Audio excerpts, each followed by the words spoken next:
49 అంటే సంతానం, 49 అంటే సంతోషం. 39 ఆంధ్రప్రదేశ్ తెలంగాణ. నమస్తే, వెల్కమ్ టు ఐ డ్రీమ్. నా పేరు ప్రసాద్. కుమారి ఆంటీ, ఈ పేరే పెద్ద ట్రెండింగ్. స్వశక్తితో ఎదిగిన ఆమె ప్రస్తుతం కష్టాల పాలైంది, రకరకాల విమర్శలు గురవుతుంది. దీనన్నిటికీ కారణం ఒకే ఒక్క మాట.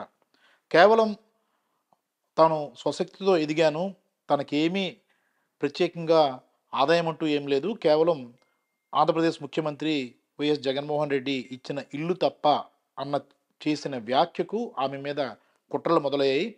ఆమె ఏదైతే రకరకాల వంట పదార్థాలు అమ్ముతూ జీవనం సాగిస్తుందో దాన్ని రోడ్డు పైన ఉన్న షాపుని తొలగించాలని తెలంగాణ పోలీసులు నిర్ణయించుకున్నారు. దీని వెనక పెద్ద కుట్రే జరుగుతుంది, రాజకీయం కూడా ఉంది. ఈ అంశం ప్రస్తుతం నెట్లో వైరల్గా మారుతోంది. దీనికి సంబంధించి వైసీపీ నేత మల్లేశ్వర గారు ఉన్నారు. మేడం, ఈ కుమారి ఆంటీ వ్యవహారాన్ని ఏ రకంగా చూస్తారు? దీని వెనక ఖచ్చితంగా రాజకీయ కుట్ర ఉందని అనుకోవాలా? 100% అండి. ఎందుకంటే పాపం అసలు ఆవిడ ఒక చిన్న ఫ్యామిలీ, రేకుల షెడ్ వేసుకొని గత కొన్ని సంవత్సరాల నుంచి చేసుకుంటుంది. చిరు వ్యాపారి ఆవిడ. ఆమె మీద జులుం చూపించాల్సినటువంటి నెసెసిటీయే లేదు. ఎప్పుడైతే ఆవిడ నాకు ఏమీ లేదు, జగనన్న ఇచ్చినటువంటి ఇల్లు తప్ప అని ఆమె నోట నుంచి వచ్చిందో అప్పటి నుంచి, అంటే నిన్న అట్లీస్ట్ ఆవిడ వండిన ఫుడ్ ని కూడా సేల్ చేసుకొని ఇవ్వకుండా, పాపం ఆవిడ వీడియోస్ చూస్తే తెలుస్తుంది, ఎండలు అలా నడుచుకుంటూ వెళ్తుంది. సిఏ గారిని కలవమన్నారు నిన్ను అని అనేసి. ఆ కావేలో చాలా అన్ని షాప్స్ ఉన్నాయి. ఇన్ని రోజులు అడ్డు రానటువంటి వీళ్ళకి ఆవిడ ఎంత ప్రాణం అండి ఆవిడది. అసలు పొద్దున్న 4 గంటలకు 5 గంటలకు లేసి ఆవిడ వంట చేసుకోవడం, ఆ తీరు, ఆ వీడియోస్ అన్ని నేను చూసాను. ఎంత నీచమైన రాజకీయాలంటే, మీరు చేయాలంటే ఇంకా బోల్డ్ ఉన్నాయి. పెద్ద పెద్ద బడా బాబులు, బడా దొంగలు ఉన్నారు. వాళ్ళ మీద మీ జులుం చూపించండి, వాళ్ళ ప్లేసెస్ లేపించండి, లేకపోతే వాళ్ళు చేస్తున్న దొంగ కన్స్ట్రక్షన్స్ మీద చూపించండి. అంతేగాని చిన్న రేకుల షెడ్ వేసుకొని ఆవిడ బ్రతుకేదో ఆవిడ బ్రతుకుతున్న ఆవిడ మీద ఎంత నీచంగా మీరు బిహేవ్ చేస్తున్నారు అని అంటే, ఎవరైనా సరే సార్ జాలి పడాల్సినటువంటి కుటుంబం. పాపం వాళ్ళకి ఏం లేదు కూడా. నాకు చాలా పర్సనల్ గా చాలా చాలా బాధ అనిపించింది. ఎందుకంటే ఈ ఒక ఏమంటారు, సామాన్య ప్రజలు వాళ్ళు ఇవాళ బతికితే చాలు అనుకుంటారు, ఈ రోజు గడిస్తే చాలు, మేడలు కట్టేసో మిద్దలు కట్టేసో అనే ఆలోచనతో కూడా లేరు. పాపం వంట కూడా ఆవిడ ఒక్కతే చేస్తుంది. ఒక లేడీ అన్ని విధాలుగా కష్టపడి చేయడం అనేది అది చిన్న విషయం కాదు. నేను ఆ వీడియో చూసినప్పుడల్లా కూడా ఆవిడ ట్రెండ్ అయినప్పుడు చాలా హ్యాపీ అనిపించింది. ఎందుకంటే ఒక లేడీ తన స్వశక్తితో అంత కష్టపడి ఆవిడ అంత ఇదిగా వెళ్తుంది, చేస్తుంది. కానీ నాకు ఇంకో బాధ ఏమేసిందంటే, ఎంత వెళ్ళిన వాళ్ళు ఒక్కరు కూడా ఆవిడకి సపోర్ట్ మాట్లాడట్లేదు అక్కడ. ఇప్పుడు మీ వల్లే కదా. ఇప్పుడు ఆయన ఏమంటున్నారు, వాళ్ళ హస్బెండ్ బాధపడుతున్నారు, ఇంతమంది వచ్చారు, ఇంతమంది జనాలు వచ్చేస్తున్నారు. ఇంకా హైలైట్ ఏంటంటే వాళ్ళ వల్ల ట్రాఫిక్ ఆగిపోతుంది అని చెప్పేసి చెప్తున్నారు. అఫ్ కోర్స్ ఒకవేళ ట్రాఫిక్ ఆగినా సరే కొన్ని నిబంధనలు మీరు పెట్టొచ్చు, నేనేం తప్పు పట్టను. నిబంధనలు పెట్టి ఒక లైన్ పెట్టి ఆ లైన్ లోనే వెళ్ళండి అని ఏదో చెప్పి చేయాలి. కానీ ఏకంగా ఫుడ్ అంతా తీసేసేయండి, మొత్తం అక్కడ నుంచి లేపేయండి అని అంటే ఇది కక్ష సాధింపే కదండి. అవును. అంటే రేవంత్ రెడ్డి గారు ముఖ్యమంత్రిగా ఉన్నారు, కాంగ్రెస్ పార్టీ ఉంది అక్కడ, చాలా మంచి చేస్తున్నాం అందరికని చెప్పుకుంటూ వస్తున్నారు. ఇప్పుడు ఇలాంటివి రేవంత్ రెడ్డి దృష్టికి వెళ్ళవా? తెలిసే ఆయన కనుసనలోనే జరిగింది అనుకోనా? తెలిసే జరుగుంటదండి. ఇప్పుడు ఆంటీ పేరు చెప్తే తెలుగు మొత్తం కాదు, అన్ని రాష్ట్రాల్లో మన తెలుగు ప్రజలు ఎక్కడెక్కడ ఉన్నారో అందరికీ తెలుసు. ఎందుకంటే ఆవిడంతా ట్రెండింగ్ లో ఉన్నటువంటి మనిషి ఆవిడ. ఆయనకు తెలియకుండా ఇంత జరుగుతుందా? ఒకవేళ తెలిసినా కూడా ఆయన న్యాయం చేయండి ఆవిడికి. నేను అడుగుతున్నాను రేవంత్ రెడ్డి గారిని, మీరు ఆడవాళ్ళ పక్షాన ఉంటారు, ఆడవాళ్ళకి న్యాయం చేస్తారు, నేను రాగానే ఆడవాళ్ళ కోసం ఇది అని మీరు చెప్పారు కదండి. ఇవాళ ఒక సామాన్య చిరు వ్యాపారి ఆవిడ. అసలు మీరు వాళ్ళ మీద మీ కక్ష సాధింపు అనేది చాలా చాలా అన్యాయం. ఈ డెసిషన్ ఎవరిచ్చారో కూడా నాకు తెలియదు, కానీ దయచేసి రేవంత్ రెడ్డి గారు ఆ ఆంటీకి న్యాయం చేయండి.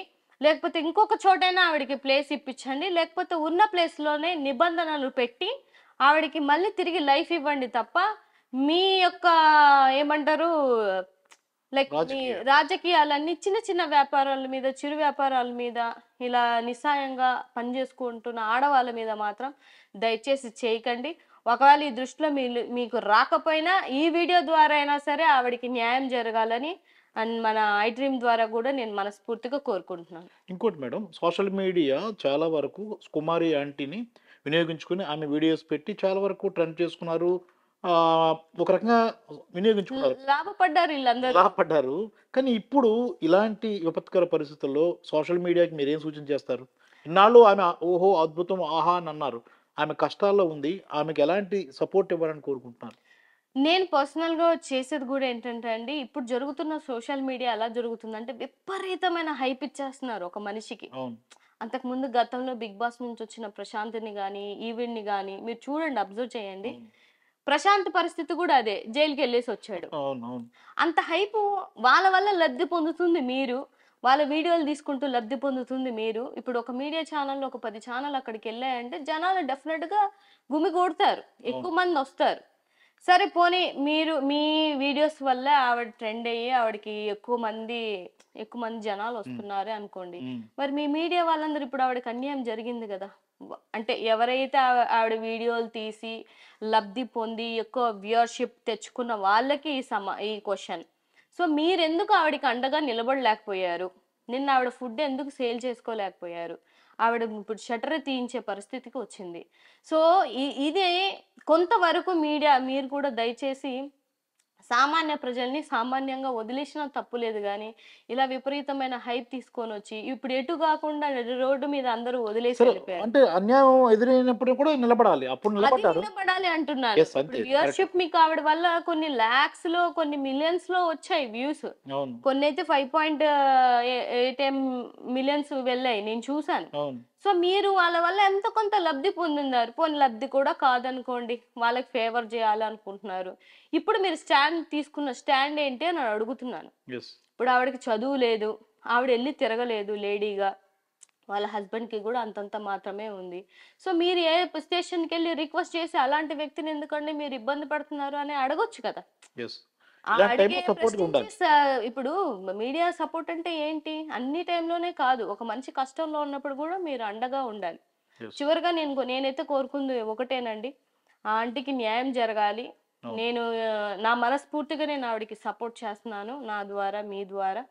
దయించి రేవంత్ రెడ్డి గారు ఆవిడకి న్యాయం చేయండి, ఆవిడ ప్లేస్ని తిరిగి ఇప్పించండి, లేదంటే వేరే చోట ఇప్పించండి, లేకపోతే కండిషన్స్ తోటి ఆవిడకి మళ్ళీ పాపం ఆవిడ ఏదైతే దినచర్యతో చేసుకున్నటువంటి ఆ ఫుడ్ బిజినెస్ని మళ్ళీ ఆవిడ చేతులకి మీరు తీసుకొని వచ్చి మంచి సీఎం అని మీరు అనిపించుకోవాలని నేను మనస్ఫూర్తిగా కోరుకుంటున్నాను. Right madam.